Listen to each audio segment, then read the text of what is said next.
അവൻ പന്തിരുവരെ അടുക്കൽ വിളിച്ചു. സകല ഭൂതങ്ങളുടെ മേലും വ്യാധികളെ സൗഖ്യമാക്കുവാനും അവർക്ക് ശക്തിയും അധികാരവും കൊടുത്തു. ദൈവരാജ്യം പ്രസംഗിപ്പാനും രോഗികൾക്ക് സൗഖ്യം വരുത്തുവാനും അവരെ അയച്ചു.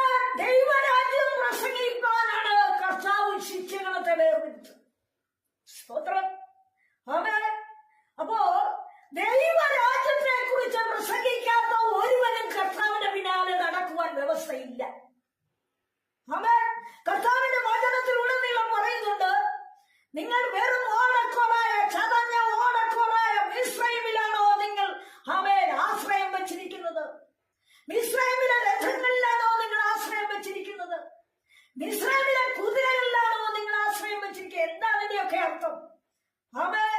ചില വൻപൻ കാര്യങ്ങൾ ഭൂമിയിൽ നിന്ന് നിനക്ക് സാധിച്ചെടുക്കണം. അയൽ വീട്ടിലെ അനുഭവം പോലെ, അവന്റെ ഉയർച്ച പോലെ എന്റെ ജീവിതത്തിൽ വരണം. അടുത്ത കുട്ടി പഠിക്കുന്നത് പോലെ എന്റെ കുഞ്ഞുയർന്ന അതിലും വലിയ ലെവലിൽ കയറണം.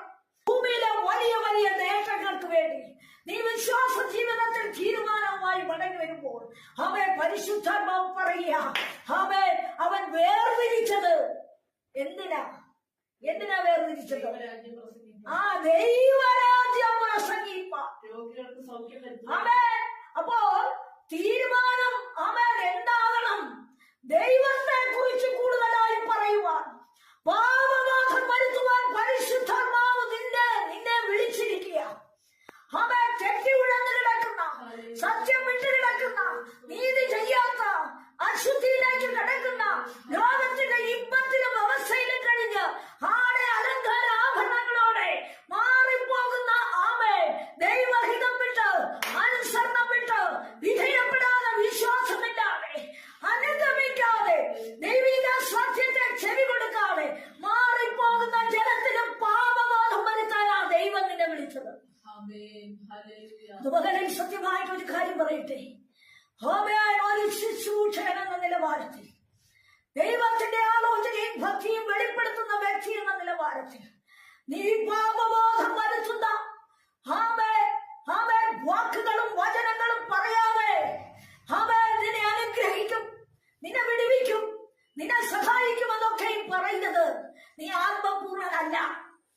ആത്മാവിന്റെ പൂർണ്ണത, ദൈവത്തിന്റെ ആത്മാവിന്റെ പൂർണ്ണത വന്നാൽ ദൈവത്തിന്റെ സത്യം, ദൈവത്തിന്റെ ജ്ഞാനം, ദൈവത്തിന്റെ പരിശുദ്ധാത്മാവിന്റെ വ്യാപാരം നിന്റെ നാവിനെ ചലിപ്പിച്ച് ഉള്ളതുപോലെ വ്യക്തികളെ വിവേചിക്കത്തക്കവണ്ണം പരിശുദ്ധാത്മാവ് നിന്നെ ക്രമീകരിച്ചു കൊണ്ടുപോകും. സ്തോത്രം.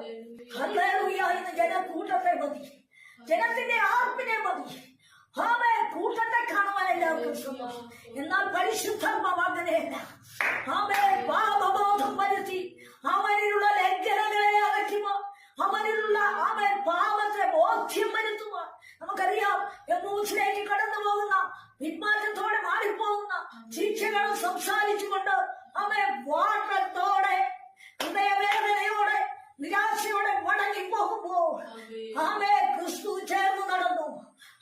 അവനെ അറിയാതെ കണ്ണടച്ചിരുന്നു, അവരുടെ കണ്ണുകളെ നിരോധിച്ചിരുന്നു എന്ന് ഇവിടെ വായിക്കുന്നുണ്ട്. അവൻ അന്യദേശത്തു വന്ന പുരുഷനെ പോലെ അവരോട് ചേർന്ന് നടക്കുമ്പോൾ കർത്താവ് തിരുവെഴുത്തുകളെ തെളിയിച്ചെന്ന്. തിരുവെഴുത്ത് തെളിയിക്കുന്ന ദൈവത്തിന്റെ പരിശുദ്ധാത്മാവ് അതിനുള്ള ശുശ്രൂഷ നീ കൊടുക്കുന്നില്ലെങ്കിൽ ജനം വിശുദ്ധിയിലേക്ക് കടക്കുന്നില്ല. അവർ ലോകത്തിന്റെ ഇമ്പങ്ങളിലേക്ക് വീണ്ടും വീണ്ടും നന്മ ആഗ്രഹിച്ച് ക്രിസ്തുവിനെ ഒറ്റുന്നവരായി, ക്രിസ്തുവിനെ ആട്ടിക്കളയുന്നവരായി, ക്രിസ്തുവിന്റെ വചനത്തെ നിഷേധിക്കുന്നവരായി അവർ മാറിപ്പോക തന്നെ ചെയ്യും. അവിടെയല്ല ദൈവത്തിന് നിന്നോട് പ്രസാദം, അവിടെയല്ല ദൈവത്തിന് നിന്നോട് കാര്യം. ഇന്ന് പകലിൽ പരിശുദ്ധാത്മാവ് ഒരു കാര്യം കൂടി വ്യക്തമാക്കിയ, സ്തോത്രം. ഹല്ലേലൂയ. ഒരു കുളത്തിലോ ഒരു പുഴയിലോ അതിന്റെ പുറത്ത് മുളച്ചു നിൽക്കുന്ന, ഭംഗിയോടെ നിൽക്കുന്ന ഒരു താമരയെ നോക്ക്.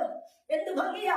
ചിലപ്പോൾ ചുവപ്പ് നിറമായിരിക്കാം, ചിലപ്പോൾ റോസ് നിറമായിരിക്കാം. അതുപോലെ പോളയുടെ പുറത്ത് കുളങ്ങളില് അല്ലെങ്കിൽ തോടുകളില് മുളച്ചു നിൽക്കുന്ന നീലച്ചെടി അല്ലെങ്കിൽ അതിന്റെ പൂവിനെ നമ്മൾ കണ്ടു കാണുമല്ലോ. പുറത്തു നിൽക്കുന്ന ഒരു കുഞ്ഞ് അതിനെ ആകർഷിച്ച് ആ പൂ പറിക്കുവാനായി ചാടിയാൽ, അല്ലെങ്കിൽ ഈ താമരയെ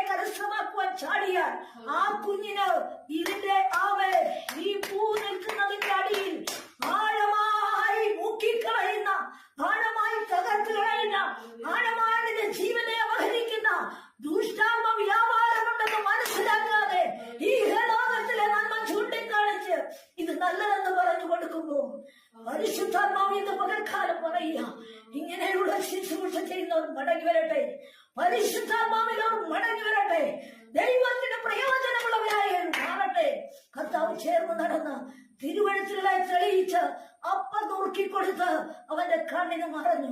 അല്ലെങ്കിൽ പിന്നോട്ട് പോയ ശിക്ഷകണത്തിന്റെ കണ്ണിന് മറഞ്ഞെന്ന അവൻ ഇന്ന് പകൽക്കാലം ഓർക്കേണ്ട ഒരു സത്യമുണ്ട്. തിരുവഴുത്തുകളെ തെളിയിച്ചപ്പോൾ ഉള്ളു കത്തിയെന്ന്. അവൻ ഉള്ളു കത്തിയപ്പോൾ അവർക്ക് മാനസാന്തരം വന്നു. മാനസാന്തരം വന്നപ്പോൾ അവരവിടെ ക്ഷീണം മറന്ന് കിടന്നില്ല. ഇനി പിന്നെ പോകാമെന്ന് ചിന്തിച്ചില്ല. ഇനി പിന്നെ കർത്താവിനെ അനുസരിക്കാമെന്ന് ചിന്തിച്ചില്ല. ഇനി പിന്നെ കൂട്ടായ്മയ്ക്ക് കൂടാമെന്ന് ചിന്തിച്ചില്ല. അവർ ഇത്രയും ദൂരെ നടന്ന ജനം അവർ അപ്പോൾ തന്നെ എഴുന്നേറ്റ് എവിടെ നിന്ന് പുറപ്പെട്ടോ അവിടേക്ക് മടങ്ങി വന്നു. അതിലൊരാശയം കിടപ്പുണ്ട്. നിനക്കൊരു അനുഗ്രഹം വേണോ? നിനക്കൊരു വിടുതൽ വേണോ? നിനക്കൊരു ഉച്ചാരണം വേണോ? നിനക്കൊരു തൃപ്തി വേണോ? നിനക്കൊരു സ്വസ്ഥത വേണോ? നിനക്കൊരു വിടുതൽ വേണോ? നിനക്കൊരു സന്തോഷം വേണോ? ഒരു കൂട്ടായ്മയുടെ പൂർണ്ണത നിനക്ക് വരണോ? നിന്റെ ഹൃദയത്തിൽ ഒരു എഴുന്നേൽപ്പുണ്ടാകണം. ഞാൻ പോകുന്ന വഴി, ഞാൻ പറയുന്ന വാക്ക്, ഞാൻ ചെയ്യുന്ന നീതി, ഇത് ദൈവഹിതമാണോ? ഒരു പരിശോധന നിനക്ക് ആവശ്യമാണ്. ദൈവത്തിന്റെ വചനത്തിനൊത്ത് നിന്റെ ഹൃദയത്തെ തിരിച്ച് അവന്റെ പിന്നാലെ കടന്നു വരുന്ന വ്യക്തിക്കാണ് ദൈവത്തിന്റെ അനുഗ്രഹം. സ്തോത്രം. അതുകൊണ്ട് എന്ത് പറ്റി? ശിഷ്യന്മാര് തിരിഞ്ഞു നടന്ന് അവർ അത്രയും ദൂരം, ഹല്ലേലൂയ, 7 നാഴിക ദൂരം എന്ന് പറഞ്ഞാൽ അവർ മൈലുകൾ താണ്ടിപ്പോയവരാ. സ്തോത്രം. എന്നാൽ അവർ മടങ്ങി വന്നപ്പോൾ കർത്താവ് അവർ വിട്ടേച്ചു പോകുന്ന സ്ഥലത്തുണ്ട്. സ്തോത്രം. ഹല്ലേലൂയ. ഹല്ലേലൂയ. ഇന്ന് പകലിൽ ചിന്തിക്കേണ്ട വിഷയമുണ്ട്. ആഴമായ ചില അറ്റങ്ങളിൽ നിന്നെ കൊണ്ടുചെല്ലുമ്പോൾ ദൈവം ചിലപ്പോൾ നിനക്ക് വേണ്ടി അത്ഭുതം പ്രവർത്തിച്ചെന്നിരിക്കാം. ചിലപ്പോൾ നിനക്ക് വിടുതൽ വന്നെന്നിരിക്കാം. ചില അറ്റങ്ങൾ നിന്നെ കൂട്ടിക്കൊണ്ടു പോകുമ്പോൾ ദൈവം നിനക്ക് ആശ്വാസം തന്നെന്നിരിക്കാം. ദൈവത്തെ നീ ജാഗ്രതയോടെ ഹൃദയ തകർച്ചയോടെ വിളിക്കുമ്പോൾ ചില അനുഭവം നിനക്ക് തന്നെന്നിരിക്കാം. പരിശുദ്ധാത്മാവ് ചോദിക്കുക, അശുദ്ധിക്കും വിശുദ്ധിക്കും തമ്മിൽ കൂട്ടായ്മയുണ്ടോ? നല്ലത് കാണാം. പെരുവെള്ളം കവിഞ്ഞൊഴുകി വരുമ്പോൾ, വലിയ കുത്തൊഴുക്ക് വെളിപ്പെടുമ്പോൾ, വലിയ ആരാധന വെളിപ്പെടുമ്പോൾ നല്ലത് കടന്നു വരാം. പക്ഷേ അശുദ്ധിയുടെ മുമ്പിൽ അതിന് പിടിച്ചു നിൽക്കാൻ പറ്റത്തില്ല. അതുകൊണ്ട് കൂട്ടായ്മ എങ്ങനെയുള്ളതായിരിക്കും? ദൈവവചനത്തെ സത്യമായി വിശുദ്ധിയോടെ പ്രഖ്യാപിക്കുന്ന വ്യക്തിയാ ദൈവത്തിന്റെ ശുശ്രൂഷ. ഇരിക്കുന്നു, കൊടുത്തേക്ക്, തന്നേക്കുന്നു, തരുന്നു എന്ന് പറയുന്നതല്ല ശുശ്രൂഷ. ജനത്തെ വ്യാമോഹിപ്പിച്ച് കലക്കവെള്ളത്തിൽ ചാടിച്ച് സ്വസ്ഥതയില്ലാതെ കുടുംബങ്ങൾ ചെല്ലുമ്പോ ഐക്യതയും സമാധാനവും തകർത്ത് അടിയിൽ നിന്ന് ശത്രു ചുറ്റിക്കയറുന്ന അനുഭവത്തിലല്ല ജനത്തെ ശുശ്രൂഷിച്ചു കൊണ്ടുപോകേണ്ടത്. പിന്നെയോ അവരെ വിശുദ്ധി പഠിപ്പിക്കുക, അവരെ ദൈവഹിതം പഠിപ്പിക്കുക. ഒന്നേ ഉള്ളെങ്കിലും 3 പേരുടെ നടുവിൽ നിന്ന് പത്രോസിനോട് കർത്താവ് ചില കാര്യങ്ങൾ രേഖപ്പെടുത്തി. നീ ഭൂമിയിൽ അടിക്കുന്ന ഞാൻ നിനക്ക് വേണ്ടി അടിക്കും. നീ സ്വർഗത്തിൽ അടിക്കുന്നത് ഭൂമിയിൽ അടിഞ്ഞിരിക്കും. നീ ഇവിടെ കെട്ടുന്നത് ഭൂമിയിൽ നീ കെട്ടിയതൊക്കെ ഞാൻ സ്വർഗത്തിൽ കെട്ടുന്നത്. എന്താ ശുശ്രൂഷയുടെ അർത്ഥം? 12 പേര് നിൽക്കുമ്പോൾ കർത്താവ് ചോദിച്ച ചോദ്യത്തിന് ശരിയായിട്ടുള്ള മറുപടി കൊടുത്തവനാ നീ ക്രിസ്തു. നീ ജീവനുള്ള ദൈവത്തിന്റെ പുത്രനായ ക്രിസ്തു. പകലിൽ ഉറച്ചും തറച്ചും ഞാൻ ക്രിസ്തുവിനെ ന്യായീകരിക്കുന്നവൻ, ക്രിസ്തുവിൽ വിശ്വസിക്കുന്നവൻ, ക്രിസ്തു എനിക്ക് വേണ്ടി മരിച്ചതാ, ക്രിസ്തു എന്റെ പാപങ്ങളെ മോചിക്കുവാൻ വന്നവൻ. പക്ഷപാത രോഗിയോട് കർത്താവ് നിന്റെ പാപം മോചിച്ചു തന്നിരിക്കുന്നു എന്ന് പറയുന്നു. നമുക്കെല്ലാവർക്കും ഇഷ്ടമാണ്. രോഗം മാറി, പ്രശ്നം മാറി, പ്രതികൂലം മാറി, ഇതാ കടഭാരം മാറുന്നു, പ്രശ്നം മാറുന്നു, സങ്കടം മാറുന്നു, ശൂന്യത മാറുന്നു, വിവാഹം നടക്കും, ജോലിക്ക് ഉയർച്ച കിട്ടും. ഇതൊക്കെ പറയുന്നത് എല്ലാവർക്കും വലിയ രസമാണ്. പക്ഷേ സ്തോത്രം, കർത്താവിന്റെ ഒരു അർത്ഥം കാണും. എന്താണെന്നറിയാമോ?